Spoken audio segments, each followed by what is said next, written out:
ನಮಸ್ತೆ ಎಲ್ಲರಿಗೂ. ನಾನು ಈಗಷ್ಟೇ ತಾಂಡೇಲ್ ಅನ್ನೋ ಒಂದು ತೆಲುಗು ಸಿನಿಮಾನ ಥಿಯೇಟ್ರಲ್ಲಿ ನೋಡ್ಕೊಂಡು ಬಂದೆ. ತಾಂಡೇಲ್ ಅನ್ನೋ ಸಿನಿಮಾ ಸಾಯಿ ಪಲ್ಲವಿ ಆ್ಯಕ್ಟ್ ಮಾಡಿರ್ತಕ್ಕಂಥ ಸಿನಿಮಾ. ಸಾಯಿ ಪಲ್ಲವಿ ಅವರಿಗೆ ಮತ್ತು ಕರ್ನಾಟಕಕ್ಕೆ ಒಂದು ಸ್ಪೆಷಲ್ ಆಗಿರ್ತಕ್ಕಂಥ ಒಂದು ನಂಟಿದೆ. ಅದಕ್ಕೋಸ್ಕರ ಈ ಒಂದು ಸಿನಿಮಾದ ರಿವ್ಯೂ ಮಾಡಲೇಬೇಕಾಗಿ ಬಂತು. ಸಾಯಿ ಪಲ್ಲವಿ ಅವ್ರಿಗೋಸ್ಕರ ಈ ಒಂದು ಸಿನಿಮಾ ನೋಡ್ಕೊಂಡು ಬಂದೆ. ಸೊ ಡೆಫಿನೆಟ್ಲಿ ಅದಕ್ಕೋಸ್ಕರ ಒಂದು ರಿವ್ಯೂ ಮಾಡೋಣ ಅಂತಂದೇಳಿ ಈ ಒಂದು ವಿಡಿಯೋ ಮಾಡ್ತಾ ಇದ್ದೀನಿ. ಯಾರ್ಯಾರೆಲ್ಲ ತಾಂಡೇಲ್ ಸಿನಿಮಾಗೆ ಹೋಗ್ಬೇಕು ಅಂತ ಅಂದ್ಕೊಂಡಿದ್ದೀರಾ, ಈ ಒಂದು ವಿಡಿಯೋನ ಪೂರ್ತಿಯಾಗಿ ನೋಡಿದ ಮೇಲೆ ನಿಮ್ಮ ಒಂದು ಒಪಿನಿಯನ್ ಹೋಗ್ಬೇಕಾ ಬೇಡವಾ ಆ ಒಂದು ಡಿಸಿಷನ್ಗೆ ಬನ್ನಿ ಅಂತ ಹೇಳ್ತಾ ನನ್ನ ಒಂದು ವಿಡಿಯೋನ ಶುರು ಮಾಡ್ತಾ ಇದ್ದೀನಿ. ಅದಕ್ಕಿಂತ ಮುಂಚೆ ಯಾರೆಲ್ಲ ಫಸ್ಟ್ ಟೈಮ್ ನನ್ನ ವಿಡಿಯೋನ ನೋಡ್ತಾ ಇದ್ದೀರಾ ದಯವಿಟ್ಟು ಸಬ್ಸ್ಕ್ರೈಬ್ ಮಾಡ್ಕೊಳ್ಳಿ. ಹಾಗೆ ಪಕ್ಕದಲ್ಲಿರ್ತಕ್ಕಂಥ ನೋಟಿಫಿಕೇಶನ್ ಬೆಲ್ ಬಟನ್ನ ಕ್ಲಿಕ್ ಮಾಡ್ಕೊಳ್ಳಿ. ಬನ್ನಿ ಹಾಗಾದರೆ ತಡ ಮಾಡೋದಕ್ಕೆ ವಿಡಿಯೋನ ಶುರು ಮಾಡೋಣ. ಮೊದಲನೇದಾಗಿ ತಾಂಡೇಲ್ ಅನ್ನೋ ಒಂದು ಸಿನಿಮಾ. ಈ ಸಿನಿಮಾ ಟು ಬಿ ಫ್ರಾಂಕ್ ನನಗೆ ಡೈರೆಕ್ಟರ್ ಯಾರು ಅಂತಲೂ ಗೊತ್ತಿಲ್ಲ.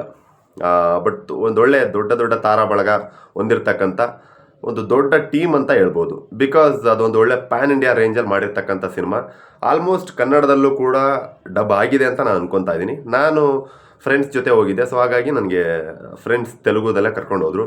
ನನಗೆ ಸ್ವಲ್ಪ ತೆಲುಗು ಅರ್ಥ ಆಗುತ್ತೆ, ಬರುತ್ತೆ ಕೂಡ. ಸೊ ಹಾಗಾಗಿ ತೆಲುಗುದಲ್ಲಿ ನೋಡ್ಕೊಂಡು ಬಂದೆ. ನಿಮಗೆ ರಿವ್ಯೂ ನೋಡಿದ್ಮೇಲೆ ಕನ್ನಡದಲ್ಲಿ ಸಿನಿಮಾ ಇದ್ದಿದ್ದೇ ಆದರೆ, ಕನ್ನಡದಲ್ಲಿ ನೋಡೋದಕ್ಕೆ ನಿಮಗೆ ಕಂಫರ್ಟಬಲ್ ಆದರೆ ಹೋಗಿ ನೋಡಿ. ಈಗ ತಾಂಡೇಲ್ ಸಿನಿಮಾ ಬಗ್ಗೆ ಮಾತಾಡೋದಾದರೆ, ಈ ಸಿನಿಮಾದ ಹೀರೋ ನಾಯಕ ನಟ ನಾಗ ಚೈತನ್ಯ ಅವರು ಸಾಕಷ್ಟು ಜನಕ್ಕೆ ಕರ್ನಾಟಕದಲ್ಲಿ ಗೊತ್ತೋ ಗೊತ್ತಿಲ್ವೋ, ಆದರೆ ಸಮಂತ ಅಂತೂ ಎಲ್ರಿಗೂ ಗೊತ್ತಿರುತ್ತೆ, ಹೌದಲ್ವಾ? ಸಮಂತ ಅವರ ಮೊದಲ ಗಂಡ ಅಂತ ಯಾಕೆ ಹೇಳಕ್ಕೆ ಇಷ್ಟಪಡ್ತಾ ಇದ್ದೀನಿ ಅಂತಂದರೆ, ಇವಾಗ ಅವರಿಗೆ ಡೈವರ್ಸ್ ಆಗಿದೆ. ನಾಗ ಚೈತನ್ಯ ಅವರಿಗೆ ಇವಾಗ ಬೇರೆ ಒಂದು ಹೀರೋಯಿನ್ ಜೊತೆ, ಬೇರೆ ಒಬ್ಬರು ಆಕ್ಟ್ರೆಸ್ ಜೊತೆ ಮದುವೆ ಆಗಿದೆ. ಸೊ ಈಗ ಸಮಂತ ಅವರು ಸಪ್ರೇಟ್ ಆಗಿದ್ದಾರೆ. ಸೊ ಹಾಗಾಗಿ ಸಮಂತ ಅವ್ರು ನಿಮಗೆ ಗೊತ್ತಲ್ವಾ, ಸಮಂತ ಅವ್ರಿಗೆ ಇವರೇ ಮೊದಲನೇ ಗಂಡ ಆಗಿದ್ದರು. ಸಮಂತ ಅವ್ರಿಗೆ ಆಗಂತ ಬೇರೆ ಮದುವೆ ಆಗಿಲ್ಲ, ನಾಗ ಚೈತನ್ಯ ಅವರಿಗೆ ಬೇರೆ ಮದುವೆ ಆಗಿದೆ. ಸೊ ಇವರು ಹೀರೋ. ಅದನ್ನು ಹೊರತುಪಡಿಸಿದ್ರೆ ನಾಯಕಿ ವಿಷಯಕ್ಕೆ ಬಂದರೆ ನಮ್ಮ ಸಾಯಿ ಪಲ್ಲವಿ ಅವರು ಹೀರೋಯಿನು. ಸಾಯಿ ಪಲ್ಲವಿ ಅವರು ಗೊತ್ತಿಲ್ಲ ಅನ್ನೋಂಥವ್ರು ಬಹುಶಃ ಇಂಡಿಯಾದಲ್ಲಿ ಯಾರೂ ಇಲ್ಲ ಅಂತ ನಾನು ಅಂದ್ಕೊಂಡಿದ್ದೀನಿ. ಇನ್ನು ಸಿನಿಮಾ ವಿಷಯಕ್ಕೆ ಬಂದರೆ, ತಾಂಡೇಲ್ ಅಂತ ಒಂದು ಕತೆ.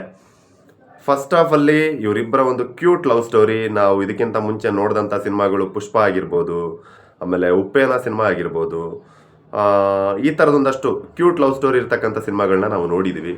ಅದಾದಮೇಲೆ ಧನುಷ್ ಅವರ ಒಂದು ಸಿನಿಮಾ ಕೂಡ ಬಂದಿತ್ತು, ಆಲ್ಮೋಸ್ಟ್ ಒಂದು 15 ಇಯರ್ಸ್ ಬ್ಯಾಕ್. ಸ್ವಲ್ಪ ಆ ಒಂದು ಶೇಡ್ಸ್ ಕಾಣಿಸುತ್ತೆ. ಬಟ್ ಈ ಒಂದು ಸಿನಿಮಾಗೆ ಬಂದರೆ first of over all cinema ಒಂದು ಮ್ಯೂಸಿಕ್ ಜೊತೆ ಪ್ಲಸ್ ಸಾಯಿ ಪಲ್ಲವಿ ಅವರು ಮತ್ತು ನಾಗ ಚೈತನ್ಯ ಅವರು ಇವರಿಬ್ಬರ ಆ್ಯಕ್ಟಿಂಗ್ ಜೊತೆ ಸಿಕ್ಕಾಪಟ್ಟೆ ಹಿಡಿದಿಟ್ಕೊಂಡು ಹೋಗುತ್ತೆ. ಆದರೂ ಕೂಡ ಅಲ್ಲೇನೋ ಒಂದು ಕಳ್ಕೊಂಡಿದ್ದೀವಿ ಅನ್ನೋ ಒಂದು ಫೀಲ್ ಕೊಡುತ್ತೆ. ಸಿನಿಮಾ ಚೆನ್ನಾಗಿದೆ ಫಸ್ಟ್ ಹಾಫಲ್ಲಿ, ಆದರೂ ಏನೋ ಒಂದು ಬೇಕಿತ್ತು ಅನಿಸುತ್ತೆ. ಆ ಏನೋ ಒಂದು ಬೇಕಿತ್ತು ಅನ್ನೋದು ಏನು ಅನ್ನೋದನ್ನು ಆಮೇಲೆ ಹೇಳ್ತೀನಿ. ಇನ್ನು ಮೊದಲನೇದಾಗಿ ಮ್ಯೂಸಿಕ್ಕು, BGM ನಮ್ಮ DSP ಅವರು ಅಂತ ಅಂದ್ಕೊತೀನಿ.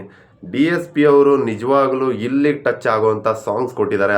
ಅದರಲ್ಲಿ ನನಗೆ ತುಂಬಾ ಸ್ಪೆಷಲಾಗಿ ಸಿನಿಮಾ ರಿಲೀಸ್ ಆಗಿಂತ ಮುಂಚೆನೇ ಕಾಡ್ತಾ ಇದ್ದಂಥ ಒಂದು ಸಾಂಗ್ ಬಂದ್ಬಿಟ್ಟು ನೀಕೋಸಮ್ ಅನ್ನೋ ಒಂದು ಸಾಂಗ್. ಆ ಒಂದು ಸಾಂಗ್ ಗೊತ್ತಿರಬೇಕು ನಿಮಗೆ. ನೀಕೋಸಮ್ ಅನ್ನೋ ಒಂದು ಸಾಂಗ್ ಇದೆ. ಆ ಒಂದು ಸಾಂಗ್ ಸಿಕ್ಕಾಪಟ್ಟೆ ಕಾಡ್ತಾ ಇತ್ತು.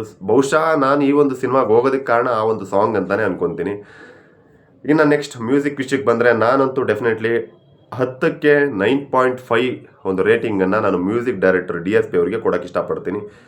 ಅದಾದ ನಂತರ ನೆಕ್ಸ್ಟ್ ಇನ್ನು ಹೀರೋ ವಿಷಯಕ್ಕೆ ಬಂದರೆ, ಅವರು ಇಷ್ಟು ವರ್ಷದಲ್ಲಿ ಮಾಡಿದಂಥ ಒಂದು ಆ್ಯಕ್ಟಿಂಗ್ ಏನಿತ್ತು, ಅವರು ಸಾಕಷ್ಟು ಸಿನಿಮಾಗಳನ್ನ ಮಾಡಿದ್ದಾರೆ ತೆಲುಗು ಇಂಡಸ್ಟ್ರಿಯಲ್ಲಿ, ತೆಲುಗುದಲ್ಲೇ. ಬಟ್ ವಾವ್ ಅನ್ನೋಂಥ ಸಿನಿಮಾಗಳು ಇಷ್ಟು ಬಂದಿದೆ. ಸಿನಿಮಾಗಳು ಹಿಟ್ಟಾಗಿದೆ, ಬಟ್ ಕಂಟೆಂಟ್ ಓರಿಯೆಂಟೆಡ್. ಇವರ ಒಂದು ಪರ್ಫಾರ್ಮೆನ್ಸ್ಗೆ ಅಷ್ಟೊಂದು ಹೈಲೈಟೆಡ್ ರೇಟಿಂಗ್ಸ್ ಯಾವತ್ತೂ ಬಂದಿರಲಿಲ್ಲ. ಬಹುಶಃ ಈ ಒಂದು ಸಿನಿಮಾದಿಂದ ಹೀರೋಗೆ ಡೆಫಿನೆಟ್ಲಿ ಒಂದು ಅವಾರ್ಡ್ ಬಂದರೂ ತಪ್ಪಿಲ್ಲ. ಬಿಕಾಸ್ ದ ಪರ್ಫಾರ್ಮೆನ್ಸ್ ಅಷ್ಟು ಚೆನ್ನಾಗಿ ಮಾಡಿದ್ದಾರೆ. ಅದರಲ್ಲೂ ಸಾಯಿ ಪಲ್ಲವಿ ಅವರ ಜೊತೆಗೆ ಒಂದು ಒಳ್ಳೆ ಕಾಂಬೋ.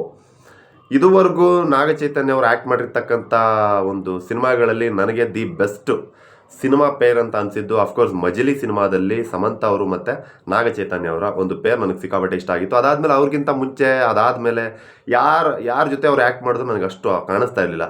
ಎಲ್ಲ ಬರೀ ಸಿನಿಮ್ಯಾಟಿಕಾಗಿ ಕಾಣಿಸ್ತಾ ಇತ್ತು, ಆರ್ಟಿಫಿಷಿಯಲಾಗಿ ಕಾಣಿಸ್ತಾ ಇತ್ತು. ಮಜಲಿ ಸಿನಿಮಾ ನಂತರ ಸಮಂತ ಅವರು ಮತ್ತು ನಾಗ ಚೈತನ್ಯ ಅವರ ಜೋಡಿ ನಂತರ ಮತ್ತೆ ನಾಗ ಚೈತನ್ಯ ಅವರೊಟ್ಟಿಗೆ ಆ ಒಂದು ಮುದ್ದಾದ ಒಂದು ಕ್ಯೂಟ್ನೆಸ್ ಕಾಣಿಸ್ದಂಥ, ನ್ಯಾಚುರಲಾಗಿ ಕನೆಕ್ಟ್ ಆದಂಥ ಒಂದು ಜೋಡಿ ಡೆಫಿನೆಟ್ಲಿ ಸಾಯಿ ಪಲ್ಲವಿ ಅವರು ಅಂತ ಹೇಳ್ಬೋದು. ಸಾಯಿ ಪಲ್ಲವಿ ಅವ್ರ ಬಗ್ಗೆ ನಾನು ಹೊಸದಾಗಿ ಹೇಳೋವಂಥ ಅವಶ್ಯಕತೆ ಇಲ್ಲ. ಈಗ ಆಲ್ರೆಡಿ ಅವರು ಮಹಾನಟಿ ಅಂತ ಪ್ರೂವ್ ಮಾಡ್ಕೊಂಡಿದ್ದಾರೆ. ಡಾನ್ಸ್ಗೂ ಸೈ, ಆ್ಯಕ್ಟಿಂಗೂ ಸೈ, ಮಾಸ್ಗೂ ಸೈ, ಕ್ಲಾಸ್ಗೂ ಸೈ, ಫೀಲಿಂಗ್ಸ್ಗೂ ಸೈ ಎಮೋಷನ್ಸ್ಗೂ ಸೈ ಅಂತ ಅನ್ಸ್ಕೊಂಡಿರ್ತಕ್ಕಂಥ ನಟಿ. ಸೊ ಇಂಥ ಒಬ್ಬರು ಹೀರೋಯಿನ್ ಜೊತೆ ಈ ವ್ಯಕ್ತಿ ಆ್ಯಕ್ಟ್ ಮಾಡಿ ಸೈ ಅನ್ಸ್ಕೊಂಡಿದ್ದು ನನಗೂ ಸಿಕ್ಕಾಪಟ್ಟೆ ಆಶ್ಚರ್ಯ ಆಯಿತು. ಬಟ್ ಡೈರೆಕ್ಟ್ರಿಗೆ ನಾನು ತುಂಬ ಅಪ್ರಿಷಿಯೇಟ್ ಮಾಡಬೇಕು. ಯಾಕೆ ಅಂತಂದರೆ ಹೀರೋಗೆ ಇದ್ದಂಥ ಒಂದು ಇಮೇಜ್ ಬೇರೆ, ಹೀರೋಗೆ ಇದ್ದಂಥ ಒಂದು ಕ್ಯಾರೆಕ್ಟರೈಸೇಷನ್ ಬೇರೆ. ಆ ಒಂದು ತಾಂಡೇಲ್ ಅನ್ನೋ ಒಂದು ಕ್ಯಾರೆಕ್ಟರ್ ಆ್ಯಕ್ಚುಲಾಗಿ ಹೇಳ್ಬೇಕಂದ್ರೆ ಇಲ್ಲಿ ತಾಂಡೇಲ್ ಅನ್ನೋದು ಒಂದು ಕ್ಯಾರೆಕ್ಟರೈಸೇಷನ್. ಫಸ್ಟ್ ಹಾಫಲ್ಲಿ ಏನೋ ಒಂದು ಮಿಸ್ ಆಯಿತು ಅಂತ ನಾನು ಹೇಳಿದೆ ಗೊತ್ತಾ. ಆ ಒಂದು ಏನು ಪಾಯಿಂಟ್ ಮಿಸ್ ಆಗಿದೆ ಅಂತಂದರೆ ಲವ್ ಸ್ಟೋರಿ ಇನ್ನೂ ಏನೋ ಬೇಕಿತ್ತು ಅನಿಸುತ್ತೆ. ಇಷ್ಟೆಲ್ಲ ಇದ್ರೂ ಕೂಡ ಲವ್ ಸ್ಟೋರಿ ಇನ್ನೂ ಏನೋ ಬೇಕಿತ್ತು, ಇನ್ನೂ ಜಾಸ್ತಿ ಇನ್ನೊಂದು 2 ಲೇಯರ್ ಕನೆಕ್ಟ್ ಆಗಬೇಕಿತ್ತು ಅಂತ ಅನಿಸುತ್ತೆ. ಆ ಒಂದು ಸಿನಿಮಾಗೆ ಸಂಬಂಧಪಟ್ಟಂಥ ಪ್ರೊಡ್ಯೂಸರ್ ಅನ್ಕೊತೀನಿ ಬಹುಶಃ ಒಂದು ಇಂಟರ್ವ್ಯೂವಲ್ಲಿ ಒಂದು ಮಾತು ಹೇಳಿದರು. ಏನಂತ ಅಂದರೆ ಈ ಸಿನಿಮಾ ಡೆಫಿನೆಟ್ಲಿ ಲವರ್ಸ್ಗಳಿಗೆ, ಕಾಲೇಜ್ ಸ್ಟೂಡೆಂಟ್ಸ್ಗಳಿಗೆ ಡೆಫಿನೆಟ್ಲಿ ಅವರೊಂದು 2-3 ಟೈಮ್ಸ್ ರಿಪೀಟೆಡ್ ಆಗಿ ಹೋಗಿ ಥಿಯೇಟ್ರಿಗೆ ವಿಸಿಟ್ ಕೊಟ್ಟು ಈ ಒಂದು ಸಿನಿಮಾ ನೋಡ್ತಾರೆ, ಗೆಲ್ಲಿಸ್ತಾರೆ ಅಂತ ಹೇಳಿದರು.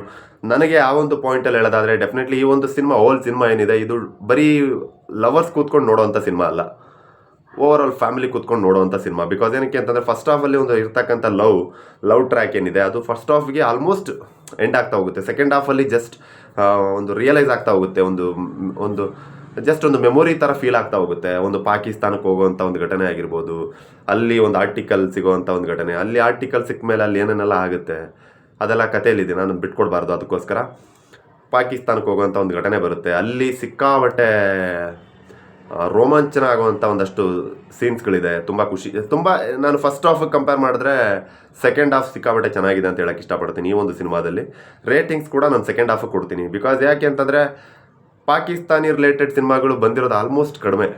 ಬಂದಿದ್ದರಲ್ಲಿ ಒಂದು 2-3 ಫ್ಲಾಪ್ ಆಗಿದೆ, ಕೆಲವೊಂದು ಹಿಟ್ ಆಗಿದೆ. ನಮ್ಮ ಸೀತಾರಾಮನ್ ಸಿನಿಮಾ ಆಗಿರ್ಬೋದು, ಆಮೇಲೆ ಇನ್ನೊಂದು ಯಾವುದೋ ಬಂದಿತ್ತು ಗೋಪಿಚಂದ್ ಅವ್ರದ್ದು, ಈ ಸಿನಿಮಾಗಳು ಸಾಹಸಮ್ ಅಂತಂದೇಳಿ ಈ ಸಿನಿಮಾಗಳೆಲ್ಲ ಸ್ವಲ್ಪ ಹಿಟ್ ಲಿಸ್ಟಿಗೆ ಸೇರಿಕೊಂಡಿತ್ತು. ಈಗ ಈ ಒಂದು ಸಿನಿಮಾ ಮತ್ತೆ ಅದೇ ಲಿಸ್ಟಿಗೆ ಸೇರಿಕೊಳ್ಳುತ್ತೆ. ಇದೆಲ್ಲ ಆದ ನಂತರ ಫೈನಲಿ ನನಗೆ ತುಂಬ ಕನೆಕ್ಟ್ ಆದಂಥ ಕ್ಯಾರೆಕ್ಟರ್ ಬಂದು ಅಫ್ಕೋರ್ಸ್ ಸಾಯಿ ಪಲ್ಲವಿ ಅವರು. ಅವ್ರಿಗೋಸ್ಕರ ಆ ಸಿನಿಮಾಗೆ ಹೋದೆ. ಆ ಸಿನಿಮಾಯಿಂದ ಹೊರಗೆ ಬಂದ ಮೇಲೂ ಕೂಡ ನನಗೆ ಒಳಗಡೆ ಸ್ಪೆಷಲಾಗಿ ಕಾಡ್ದಂಥ ಒಂದು ನೆನಪು, ಒಂದು ಕ್ಯಾರೆಕ್ಟರ್ ಅಂದರೆ ಅದು ಸಾಯಿ ಪಲ್ಲವಿ ಅವರು ಅಂತ ಕ್ಯಾರೆಕ್ಟರ್. ಇಲ್ಲಿ ಇನ್ನೂ ಹೆಚ್ಚು ಲವ್ ಸ್ಟೋರಿ ಬೇಕಿತ್ತು ಅಂತ ನಾನು ಹೇಳಿದೆ. ಬಟ್ ಹಾಗಂತ ಏನಾದರೂ ಡೈರೆಕ್ಟರ್ ಇನ್ನೊಂದು ಸ್ವಲ್ಪ ಲವ್ ಸ್ಟೋರಿ ಇಟ್ಟಿದ್ದಿದ್ರೆ ಆ ತಾಂಡೇಲ್ ಅನ್ನೋ ಒಂದು ಕ್ಯಾರೆಕ್ಟರೈಸೇಷನ್ ಏನಿದೆ, ಆ ಒಂದು ತಾಂಡೇಲ್ ಅನ್ನೋ ಒಂದು ನಾಯಕತ್ವದ ಒಂದು ಕ್ಯಾರೆಕ್ಟರ್ ಇದೆ, ಆ ಕ್ಯಾರೆಕ್ಟ್ರಿಗೆ ಹೊಡ್ತಾ ಬೀಳ್ತಾ ಇತ್ತು. ಡೆಫಿನೆಟ್ಲಿ ಆಗ ಸ್ಟೋರಿಗೆ ಸ್ವಲ್ಪ ಹೊಡ್ತಾ ಆಗ್ತಾ ಇತ್ತು ಅಂತ ನನಗೆ ಅನ್ನಿಸ್ತು. ಆಫ್ಟರ್ ಮೂವಿ ಮುಗಿಸ್ಕೊಂಡು ನಾನು ಬರಬೇಕಾದ್ರೆ ಥಿಂಕ್ ಮಾಡಿದಾಗ ಅಂತ ಅನ್ನಿಸ್ತು. ಹಾಗಾಗಿ ಲಿಮಿಟೆಡ್ ಸೋರ್ಸ್ ಆಫ್ ಒಂದು ಲವ್ ಸ್ಟೋರಿನ ಇಟ್ಟು ಮ್ಯಾಕ್ಸಿಮಮ್ ರೇಂಜ್ ಆಫ್ ಒಂದು ಸ್ಟೋರಿ ಹೇಳೋವಂಥ ಒಂದು ಕೆಲಸನ ಮಾಡಿದ್ದಾರೆ ಡೈರೆಕ್ಟರ್ ಅಂತ ಅನ್ನಿಸ್ತು. ಟು ಬಿ ಫ್ರಾಂಕ್ ನನಗೆ ಡೈರೆಕ್ಟರ್ ಹೆಸರು ಗೊತ್ತಿಲ್ಲ. ನನಗೆ ಗೊತ್ತಿರೋದು ಮ್ಯೂಸಿಕ್ ಡೈರೆಕ್ಟರ್, ಹೀರೋಯಿನ್, ಈ 3 ಜನದ ಹೆಸರು ಗೊತ್ತು ಅಷ್ಟೇ. ಇನ್ನು ಓವರ್ ಆಲ್ ಸಿನಿಮಾ ಮುಗಿಸಿ ಇಂಟರ್ವೆಲ್ಗೆ ಒಂದು ಅಫ್ಕೋರ್ಸ್ ಪ್ರತಿಯೊಂದು ಸಿನಿಮಾದಲ್ಲೂ ಇಂಟರ್ವೆಲ್ಗೆ ಒಂದು ಒಳ್ಳೆ ಸೀಕ್ವೆನ್ಸ್ ಇದ್ದೇ ಇರುತ್ತೆ. ಇಲ್ಲಿ ನಾನು ಇಂಟರ್ವೆಲ್ಗಿಂತ ಹೆಚ್ಚಾಗಿ ಹೇಳ್ಬೇಕಂತಂದರೆ ಲಾಸ್ಟ್ ಒಂದು 20 ಮಿನಿಟ್ಸ್ ಒಂದು ಕ್ಲೈಮ್ಯಾಕ್ಸ್ ಸಿಕ್ಕಾಬಟ್ಟೆ ಎಮೋಷನಲಿ ಕಾಡೋವಂಥ ಕ್ಲೈಮ್ಯಾಕ್ಸ್. ಅದಾದಮೇಲೆ ನಮ್ಮ ಭಾರತೀಯ ಜೆಂಡಾ, ನಮ್ಮ ಭಾರತದ ಬಾವುಟ ಏನಿದೆ, ಆ ಬಾವುಟದ ರಿಲೇಟೆಡ್ ಒಂದಷ್ಟು ಸೀಕ್ವೆನ್ಸ್ಗಳಿದೆ. ಅವು ನೋಡ್ತಾ ಆ ಸೀನ್ಗಳು ಬಂದಾಗ ಅದೊಂದು ಫೈಟ್, ಒಂದು ಫೈಟ್ ಸೀಕ್ವೆನ್ಸ್ ಇದೆ.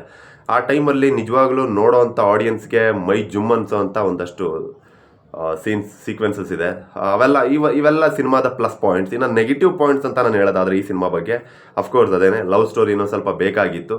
ಅದನ್ನು ಹೊರತುಪಡಿಸಿದ್ರೆ ಇದು ರೆಗ್ಯುಲರ್ ಪ್ಯಾಟರ್ನ್ ಅಂತ ಕೇಳಿದ್ರೆ ಅಫ್ಕೋರ್ಸ್ ನಾವು ಇದಕ್ಕೆ ಮುಂಚೆ ನೋಡಿರ್ತಕ್ಕಂಥ ಒಂದಷ್ಟು ಕಥೆನೇ ನಾವು ಅಪ್ಡೇಟ್ ಮಾಡಿದ್ರೆ ಯಾವ ರೀತಿ ಇರುತ್ತೆ. ಹಳೆ ಕಾರ್ನ ನಾವು ಸ್ವಲ್ಪ ಅಪ್ಡೇಟ್ ಮಾಡಿ ಹೊಸ್ದಾಗಿ ಬಿಟ್ಟರೆ, ಹಳೆ ಐಫೋನ್ನ ನಾವು ಅಪ್ಡೇಟ್ ಮಾಡಿದ್ರೆ ನೆಕ್ಸ್ಟ್ ಅಪ್ಡೇಟ್ ಯಾವ ರೀತಿ ಬಿಡ್ತೀವಿ ಆ ರೀತಿ ಒಂಚೂರು ಏನದು ಒಂದು 2 ಮೆಟ್ಲು ಹತ್ಬಿಟ್ಟು ಈ ಒಂದು ಸ್ಟೋರಿನ ಮಾಡಿದ್ದಾರೆ. ಓವರ್ ಆಲ್ ಸಿನಿಮಾ ಬಗ್ಗೆ ನನ್ನ ಒಂದು ಒಪಿನಿಯನ್ ಏನಪ್ಪ ಅಂತಂದರೆ ಟೂ ಗುಡ್, ಒಳ್ಳೆ ಸಿನಿಮಾ, ನೋಡಬಹುದು ಅಂತ ಹೇಳ್ತೀನಿ. ನಿಮಗೆ ಕನ್ನಡದಲ್ಲಿ ಸಿಕ್ಕರೆ, ನೋಡೋದಕ್ಕೆ ಅವಕಾಶ ಸಿಕ್ಕರೆ ನೋಡಿ. ಯಾಕೆ ನೋಡಬೇಕು ಅಂತಂದರೆ ಅಫ್ಕೋರ್ಸ್ ಸಾಯಿ ಪಲ್ಲವಿ ಅವರ ಆ್ಯಕ್ಟಿಂಗ್ ನೋಡಲೇಬೇಕು. ಇನ್ನು ಹೀರೋ ಬಗ್ಗೆ ನಿಮಗೆ ಟಚ್ ಇಲ್ಲ ಅಂತಂದರೆ ಸಾಯಿ ಪಲ್ಲವಿಗೋಸ್ಕರ ಸಿನಿಮಾ ನೋಡಿ. ಹೀರೋ ಬಗ್ಗೆ ನಿಮಗೆ ಟಚ್ ಇದ್ದಿದ್ದೇ ಆದರೆ ಇವರಿಬ್ಬರ ಒಂದು ಪರ್ಫಾರ್ಮೆನ್ಸ್ ಸಿಕ್ಕಾಬಟ್ಟೆ ಜಟಾಪಟಿಯಾಗಿರುತ್ತೆ. ಅದಕ್ಕೋಸ್ಕರ ಯಾರ್ಯಾರು ಈ ಲಾಂಗ್ ಡಿಸ್ಟೆನ್ಸ್ ಲವಲ್ಲಿ ಇರ್ತಾರೆ, ಪ್ರೀತಿಸಿದಂಥ ವ್ಯಕ್ತಿ ದೂರ ಆಗಿ ಆ ಒಂದು ಪ್ರೀತಿನ ಅವರ ನೆನಪಲ್ಲೇ ಕಾಯ್ತಾ ಇರ್ತಕ್ಕಂಥ ಲವರ್ಸ್ ಯಾರಿರ್ತಾರೆ ಅವರಿಗೆ ತುಂಬಾ ಕಾಡುವಂಥ ಸಿನಿಮಾ. ಆ ಥರದೊಂದಷ್ಟು ಸೀಕ್ವೆನ್ಸಸ್ಗಳಿದೆ. ಇದು ಓವರ್ ಆಲ್ ಸಿನಿಮಾ ಬಗ್ಗೆ ನಾನು ಹೇಳ್ಬೇಕಾದಂಥ ಒಂದಷ್ಟು ರಿವ್ಯೂ. ಇನ್ನು ಈ ಓವರ್ ಆಲ್ ಸಿನಿಮಾಗೆ ನಾನು ಕೊಡುವಂಥ ರೇಟಿಂಗ್ ಬಂದರೆ 10ಕ್ಕೆ ಒಂದು 7.5ಇಂದ 8ವರೆಗೂ ನಾನು ರೇಟಿಂಗ್ ಕೊಡೋಕ್ಕೆ ಇಷ್ಟಪಡ್ತಾ ಇದ್ದೀನಿ. ಇದಿಷ್ಟು ತಾಂಡೇಲ್ ಸಿನಿಮಾದ ಒಂದು ರಿವ್ಯೂ. ಅದಾದ ಮೇಲೆ ನನ್ನನ್ನು ಹೊರತುಪಡಿಸಿ ನೀವು ಯಾರಾದರೂ ಸಿನಿಮಾ ನೋಡಿದರೆ ನಿಮ್ಮ ಒಂದು ಅನಿಸಿಕೆನ ಕಮೆಂಟಲ್ಲಿ ತಿಳಿಸಿ. ಯಾಕೆ ಅಂತಂದರೆ ನೆಕ್ಸ್ಟ್ ಈ ಸಿನಿಮಾ ನೋಡೋದಕ್ಕೆ ಯಾರ್ಯಾರು ಹೋಗ್ತಾರೆ ಅವ್ರಿಗೆ ಹೆಲ್ಪ್ ಆಗುತ್ತೆ ಅಂತ ಹೇಳ್ತಾ ಈ ಒಂದು ರಿವ್ಯೂನ ಮುಗಿಸ್ತಾ ಇದ್ದೀನಿ. Thank you. ಜೈ ಹಿಂದ್, ಜೈ ಕರ್ನಾಟಕ. ಮತ್ತೆ ಮುಂದಿನ ವಿಡಿಯೋದೊಂದಿಗೆ ನಿಮ್ಮೊಂದಿಗೆ ಮತ್ತೆ ಸಿಗ್ತೇನೆ. Thank you.